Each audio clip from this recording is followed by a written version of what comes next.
Welcome to the Fantasy Football Profit Podcast, hosted by Craig Phillips and Jeff Torrey.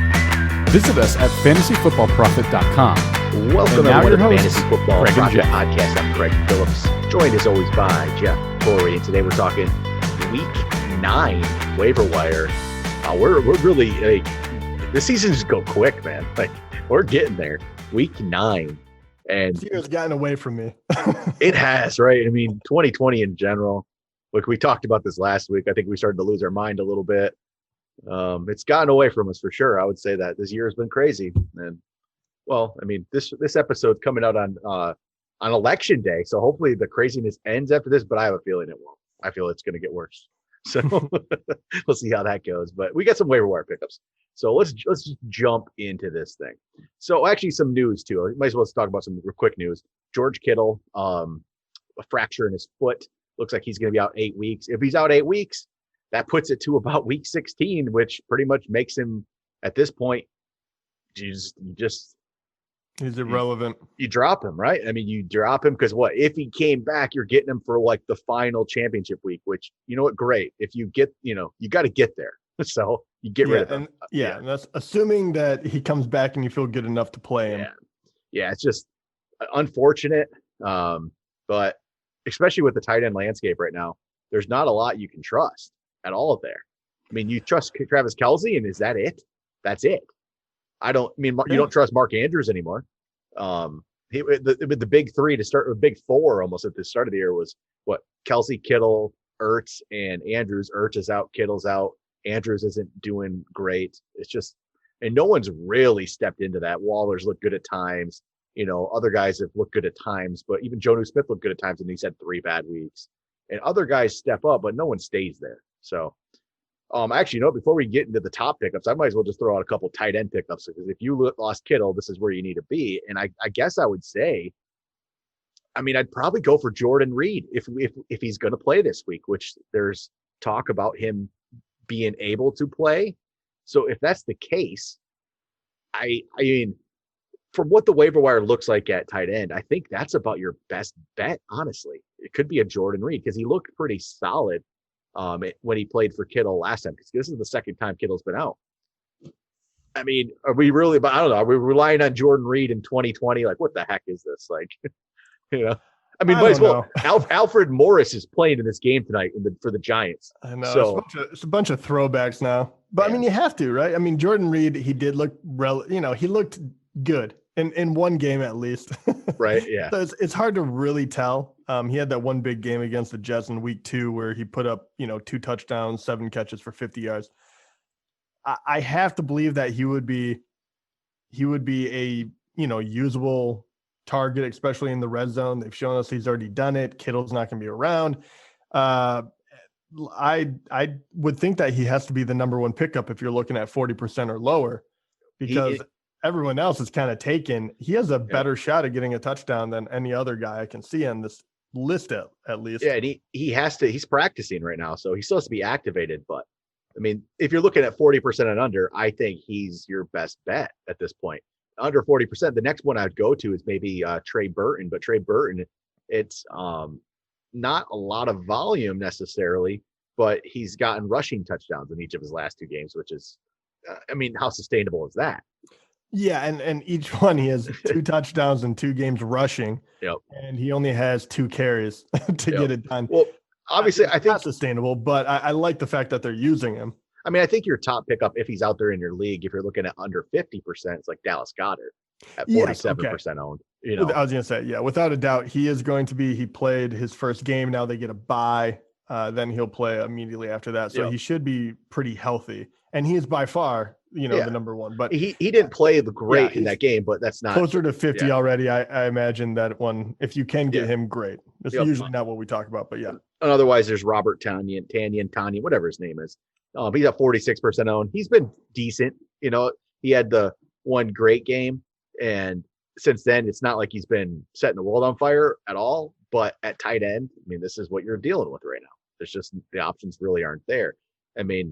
Dalton Schultz was at one point an option, but that offense has been so bad that I don't know if I can trust that. But he did get 6 for 53 last night with 8 targets. So he's also interesting.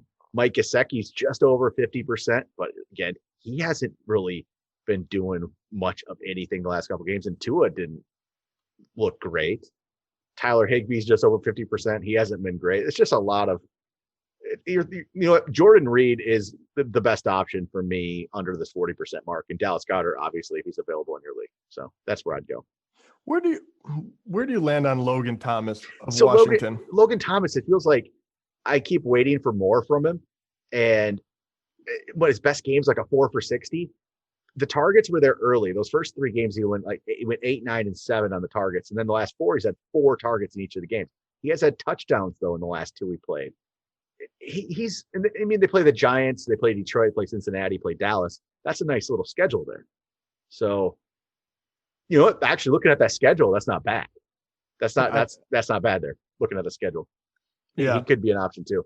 It's no matter what you're doing here, it's a shot in the dark. So yeah, I was just say he's definitely, you're taking your risk, but I do want to throw his name out there. Yeah. All right. So tight end talk normally doesn't lead off the waiver wire, but hey, that's about the only interesting part. There is some pickups though at running back. So I'm gonna first off, I'll bring up one that is, I believe, it's over 40, but there's a couple between 40 and 50. There's at least one. It's J.K. Dobbins. He's at 48%. So I just got to throw his name out there. If he's in your league, go pick up J.K. Dobbins. I'll say that.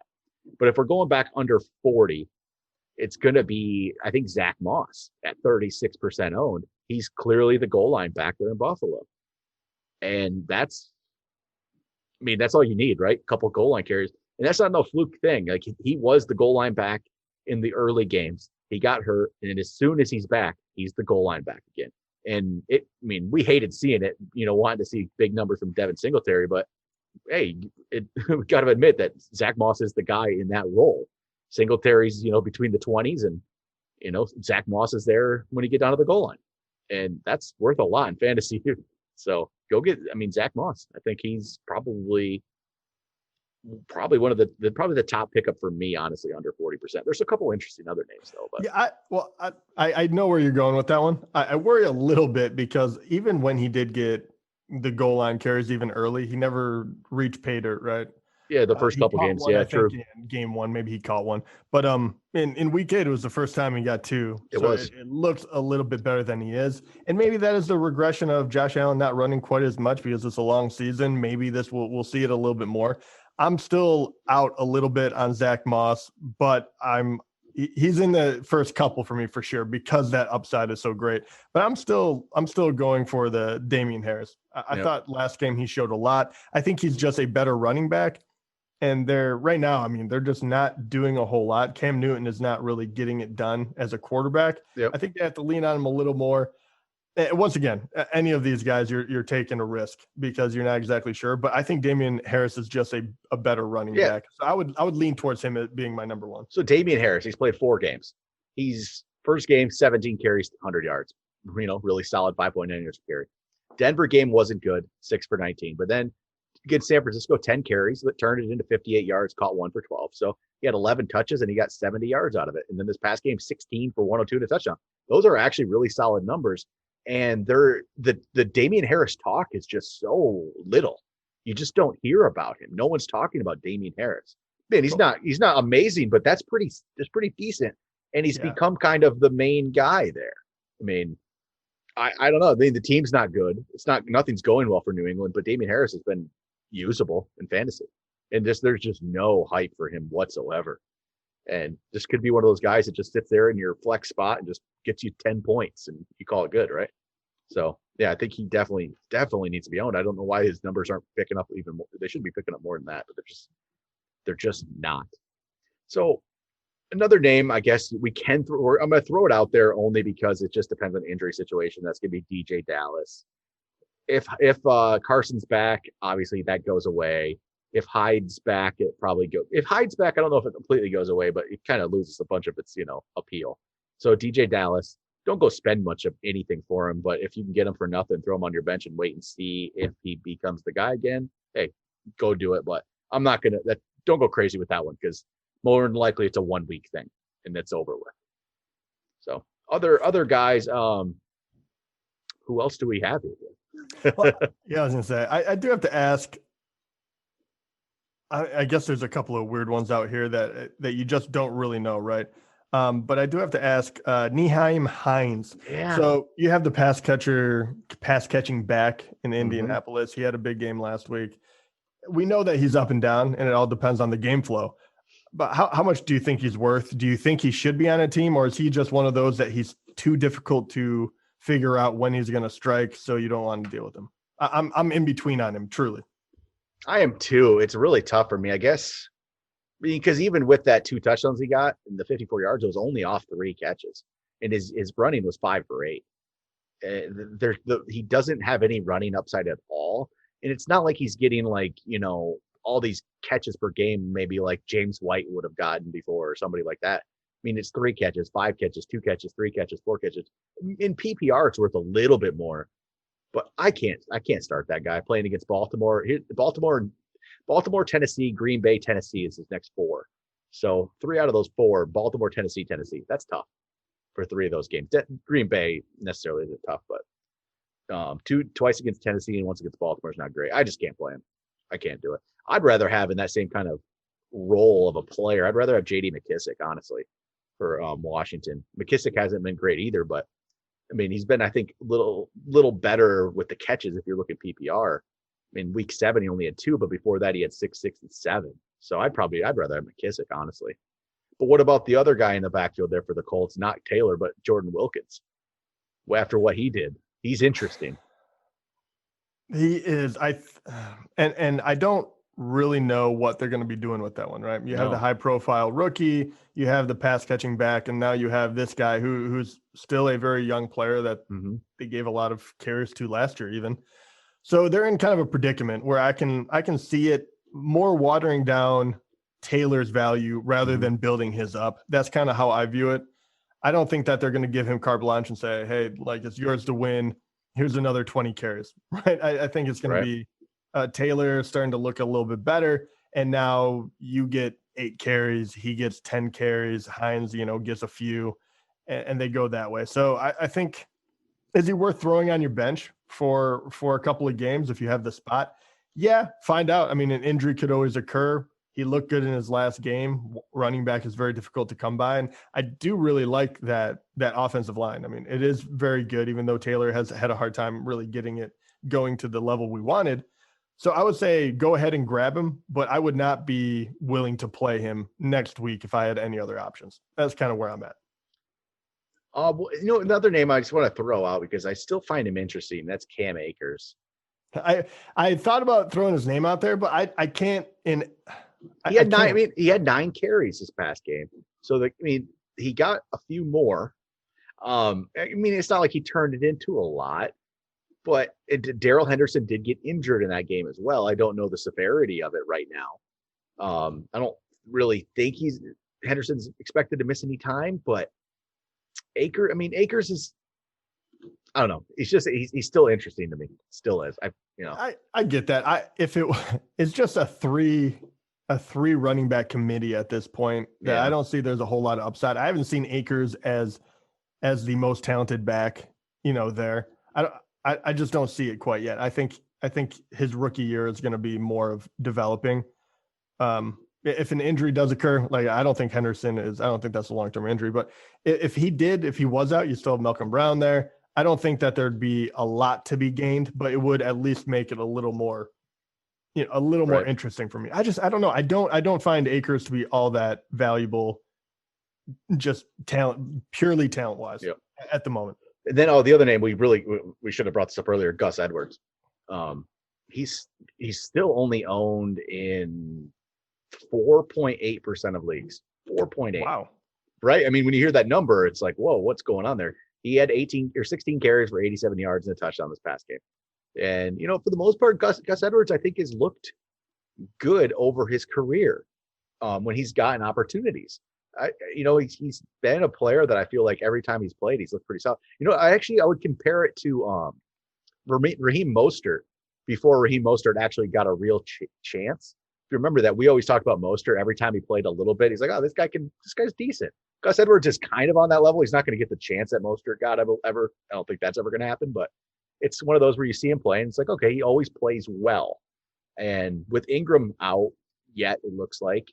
J.K. Dobbins, though, is obviously the issue there where the workload is not going to be crazy, but I think it's a split.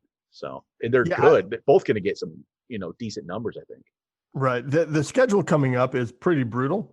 I do think that he'd be worth owning if Ingram is out, because I think no matter what they're going to be using, that turntable style. And last year it worked. I mean, he was pretty productive last year. Ingram was uber productive. Lamar was far more. I could see a world in Gus Edwards being valuable to have for the next few weeks until Ingram comes back. But I think that he's the first man out. He'll still get a few carries, but if you're in a tough space, I can't believe he's only owned in 4 point whatever. That's the crazy thing. That's way part. Too low of a number. Yeah. Yeah. So he's putting up numbers like a lot of people that are owned. I mean, right. It's nothing great, but at the same time, he's probably as a better bet in the next few weeks than a lot of these guys. All right. So how about wide receiver here? So wide receiver wise, I think the top one under 40% has to be Corey Davis. I don't think there's any question about that. So Corey Davis is 8 for 128. I mean, is he going to pull off the Devontae Parker here and finally at the end of year 4 look good? Former first round draft pick, do nothing for 3.5 years basically, and then at the end of year 4, you look like a decent player. And I feel like he's on that path right now. 8 for 128 is a solid game. So Corey Davis, we know there's talent there, right? Like I still believe he's talented. He showed signs of that over his career. He's never put it together, but a good quarterback, another good wide receiver opposite of him that's helping. I think it's a good pickup. Get Corey Davis. Not going to see 8 for 128 every week, but.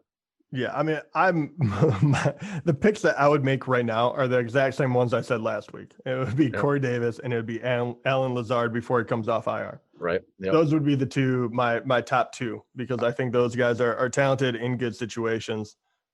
After that, it's going to depend on. I mean, if you look at Mike Williams is only owned in 42%, so he's slightly above our number, but he's interesting. I still would rather have Corey Davis over him. Then after that, I mean, you look at like a McCole Hardman again. We bring him all the time, but he's one of those guys that I think you can start in like a pinch and hope he gets a touchdown or two. Jeff, I don't know. I saw him in your lineup. I did. I watched your lineup because I needed you to win this week. And I watched your lineup and I saw McCole Hardman. And when McCole Hardman scored that first touchdown, I was like, yes, Jeff got a touchdown. And then I went to look at your lineup. I'm like, oh, there's no McCole Hardman there. There's freaking Rashard Higgins. I took him out like 5 minutes ago. This year is just that league. That league is the death of me. But it didn't matter anyway because I try to. I try to get so cute in that league, and nothing is working. Wentz just put up a dud. Luckily, it wouldn't have got you the win. You still would have lost, no, but it would have been a closer loss. It made me feel better though because that last minute tinkering. I'm surprised at how often it doesn't get me in trouble. And then this one was the first one immediately out of the gate. He got a touchdown. I was like, oh no. I'm telling you, I saw that touchdown and I really thought, oh, there we go. Jeff's going to beat John. Here we go. I need John to lose. That would have been great. But McCole Hardman, he's still the guy though, that you can throw in a tough spot and hope he gets a touchdown or two, right? It happens a lot. So there's worse options out there than him. After that, Curtis Samuel did something, last Thursday night. That was interesting. Got himself a rushing touchdown and a receiving touchdown, and he got a rushing touchdown the week before. But are you going to trust Curtis Samuel in any kind of spot? No, I'm not. So yeah, just not really going to do that. Other wide receivers, I guess, depends on your league. If Marvin Jones is available, he's up over 50%, but he was available with Galladay out. Maybe you go pick up Marvin Jones, but he's owned in over 50% of leagues. Jalen Reagor is an interesting one. I talked about him early on in the year. So if Reagor's in your league, he's worth a look at. He did catch a touchdown. I mean, he's clearly, though, backseat to Travis Fulgham at this point, which is crazy to think that happened, but it did. And Travis Fulgham's been great. So Reagor might not get that great opportunity. And then I guess if you go down the list, there's still Tim Patrick is still honestly interesting. He missed his past game with an injury, but Denver doesn't have many guys to throw the ball to. So if he's back this week, he's still interesting. I don't know if you have any other names out there at wide receiver you're looking at.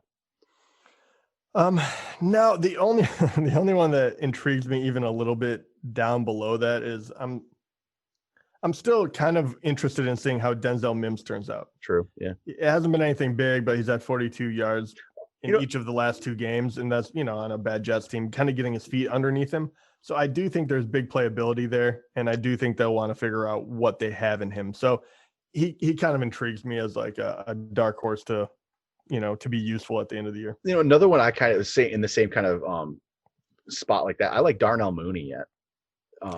Yeah, I completely agree with you. Yeah, and this past game was actually his best. 5 for 69. He got a touchdown. He had 6 targets, but they're looking for him. I was watching that game, and they were looking for him deep a couple times. They're going to hit one of those at some point. And as soon as they hit that one bomb to Mooney, and he adds on, he has 5 for 69. He hits that 160-yard touchdown, and all of a sudden that's a 6 for 129 and 2 touchdowns. Like, and everyone's picking him up, right? So Mooney, I like that. I mean, his target number this is all year. It's actually pretty solid. So the first 2 games only had 3 targets each of the games, but then he's gone since week 3. He's gone 5, 9, 5, 5, 7, and 6. That's not bad. And I think that's an interesting ad, especially if you're a little bit deeper of a league, maybe or deeper bench. Mooney could be an interesting pickup for you. So yeah, he's incredibly fast too, and you're just an injury away from them having no one else to throw it to, and he could really ascend. So I like that one as well. Yep. Another name that actually had a solid game last week, this feels like a blast from the past, even though it's probably only from last year or so, is Jacoby Myers for New England. So he got talked about just briefly and then didn't do anything. But so this past game, he had 6 catches for 58 yards off 10 targets. The week before, he had 4 for 60 off 6 targets. So he's getting some targets, but New England's just been brutal. It's hard to, but with Edelman out now, maybe Myers is going to be the guy over N'Keal Harry, or maybe no one's the guy, and you just don't trust anybody on that offense, other than maybe Damian Harris slightly. So, but that's all I got for those positions. We already talked about tight end, so I figured to bring up a couple defenses here. So I got 2 defenses I find interesting for this week. One of them is going to be Washington playing against the Giants. The Giants obviously just aren't that good. Washington held the Cowboys to pretty much nothing. They had 3 points, I believe. And then but it's the Cowboys, but the Giants aren't any good either. But then the other one the other defense I like is the Giants playing against Washington. So, that's pretty much, I don't expect much from that matchup, I'll say. So I think those 2 are, you're not going to feel good about either of them, are you? At all. But those 2 are, what else is there? I'll bring up some of the defenses here that are under 50% who they're playing, and tell me what you think here. So under 50%, I believe we got Titans playing against Chicago. Maybe that's not the worst, right? I don't like Chicago. That's not bad. Seahawks against Buffalo. Probably not dealing with that. Vikings against Detroit. Vikings really haven't been any good. Detroit though is Detroit. I still don't like that. Then you got Washington against Giants. Cowboys, never mind. Can't talk about that. Cowboys playing against Pittsburgh. You're never going to do that one. Got Cardinals playing against Miami. How do you think about that? How do you feel about that? Cardinals playing against Tua. I like that one actually. Miami did really well as a team last week, but it had nothing to do with Tua. I mean, he was fine, but he didn't have to do anything. I don't even think he threw a touchdown, right? So he did throw one to Parker, but that was okay. So he did whatever. He did fine, but it's gonna be a second game out. You're gonna throw some blitz packages at him. You're gonna try to make him make some mistakes, and if they are, if they're not running back fumble recoveries like they did last week, they'll have to try to force some stuff. So I think Cardinals is a really great streaming pick. And the last 4 games, they've been pretty decent. I mean, they haven't played against anyone really, but, but right. I like that one. That's a good pickup. What about Packers playing against the San Francisco 49ers who have their whole team injured? I'm actually for that one too. Green Bay has been very up and down. I mean, on defense, I'm very shocked at how unorganized their defense looks at times. But if you're ever going to catch a team on a strange week, it is definitely the 49ers.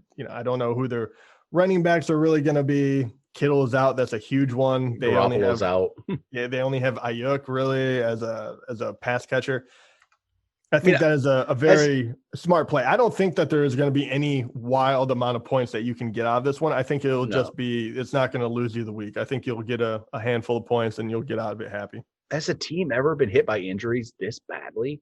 It is really bad in San Francisco right now. Everybody. It's just, I don't think I've seen anything like that. But so yeah, I think there is actually a couple decent options there for you at defense this week. Nothing spectacular, but options that can get you through the week, I would say. I have one more that I keep looking at. And I know you're going to look at the numbers and they've done a little better than they probably should have, but Miami has been incredibly good on defense for, really this entire year. After the first 2 weeks, they were really good, right? Against Seattle, they flatlined, but they've put up double digit points against every other person. And, one was San Fran, New York Jets, the LA Rams. You are at Arizona, which scares me against Kyler because they put up points, but would they even pop into your head as someone you could put out there because they're able to get those big turnovers? I have a hard time going against Kyler. I don't think I can do it. I just Kyler can just erupt for points, it feels like. So, no, I don't think I can do it. But they've done some good things, though, this year and surprised people. I guess I didn't expect them to play as well as it against the Rams. I guess they did it against the 49ers early in the year before. This was when the 49ers weren't as hurt either. So, yeah, I don't think I'm going to go with it, but there's some other options I'd rather play with. But what about quarterback here? Let's throw a couple quarterback options if I can find a decent quarterback option, which maybe he's not there. So if you're going under 50%, you have Derek Carr against the Chargers. You have Bridgewater against the Chiefs. Who you got? His Minshew's out, Garoppolo's out. You got Tua. You can say I don't go that one. You got Daniel Jones against the Redskins. I do this like every week. Washington. How about Kirk Cousins against Detroit? You know how that seems to go for Detroit, right? There's not a lot of options here. I'm telling you, Nick Foles against the Titans, Phillip Rivers against Baltimore. No, Drew Lock against Atlanta. Yeah, Kyle Allen against the Giants. There's not options here under 50% this week. It's Kirk Cousins against Detroit if you're stuck under 50. That's for sure. I think that's about it. There's just not options this week for you. God, even that one, I'd almost rather. Rather roll the dice with Drew Lock against Atlanta. Right. There's I don't know. I guess I wouldn't go that far. I'd probably go Kirk Cousins, but that is how close. I don't think. It's dire out there right now for QB, especially after Delvin Cook had such a good game. I can't imagine them going away from him right away. Right. But I don't know. We'll see. I guess if you're okay, so say, is that below 40 or 50? 50, below 50. Oh my God. Yeah. That's pretty bleak. It is. It's not great. So, but all right. I think that's going to do it for Waiver Wire. We'll be back tomorrow. We're going to actually do some awards, some mid-season awards. It's that time. It's actually only beyond that time, but it's a good spot here. If you're going 16 weeks, we're through 8. So it's a good spot to do some mid-season awards. So we'll be back tomorrow. Talk to you guys then.